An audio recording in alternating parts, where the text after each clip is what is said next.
The Back 4 Blood PvP is one of the most highly anticipated parts of the entire game, and today I'm really excited to be able to dive into everything you need to know about Back 4 Blood's new Swarm mode and all 9 of the playable Ridden types. Before we go over how the game mode works, let's quick run through all of the Ridden that you can play as. Like I said, there's 9 to choose from, there's 3 main types and 3 variants of each type.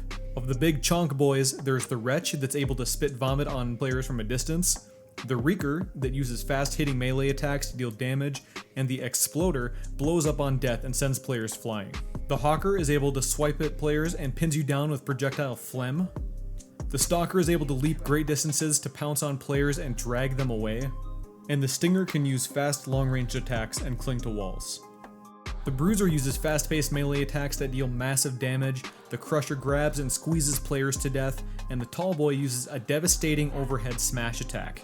We're not going to be able to play as the other special Ridden types like the Ogre, the Hag, Snitch, or whatever this big hoss is, but there are going to be more playable types that come out with the Season Pass content post-launch. As the Ridden, you're also going to be playing in a third-person view rather than first-person like the Cleaners.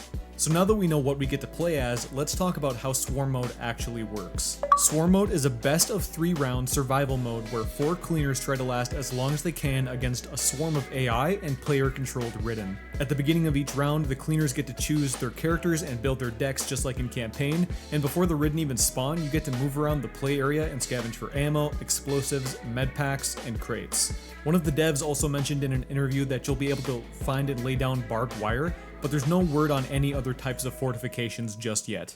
You can try and fortify a position long term, but the play area is going to shrink over the course of the round, similar to something like a battle royale. This is going to force Cleaners to have to keep moving and possibly be forced out of their spot over the course of the round. That way people can't just camp in a cheap spot and run the clock the entire round. That wouldn't be any fun. Another thing to note is that the cards you earn playing campaign won't be brought into PvP because the devs want to keep a more balanced experience for the players. So instead you'll choose from preset cards to build your deck. The Ridden have to try and kill the Cleaners as quick as possible in order to end the round. As the Ridden, you'll earn points throughout the game that you can spend on different mutations that upgrade various aspects of you and your team. For example, you can upgrade your individual abilities and give yourself certain buffs, like you can see this Bruiser has a flaming arm, or you can choose to upgrade how powerful the AI Horde is. You can upgrade things like the size of the Horde, how aggressive they are, and even add in some of the different variants we've seen, like the Armored, Acid, or Fire Ridden.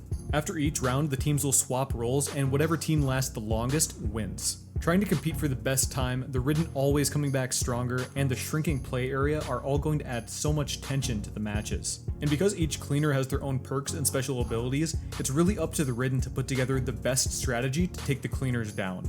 Turtle Rock's goal when making this mode was to make it as replayable as the campaign. They took a lot of inspiration from their previous games like the first Left 4 Dead and Evolve, and they implemented a lot of those ideas into Swarm mode, and you can definitely see the inspiration they took from Evolve by letting the Ridden players level up and change their playstyle throughout the match. Versus has always been such a beloved part of the Left 4 Dead series, and I know a lot of you guys have been just chomping at the bit to learn anything you can about the Back 4 Blood PvP mode. And your first chance to actually get your hands on the Swarm mode is going to be on August 5th if you pre-ordered the game or you played the alpha test in December. You can also register for a chance to get into the early access beta.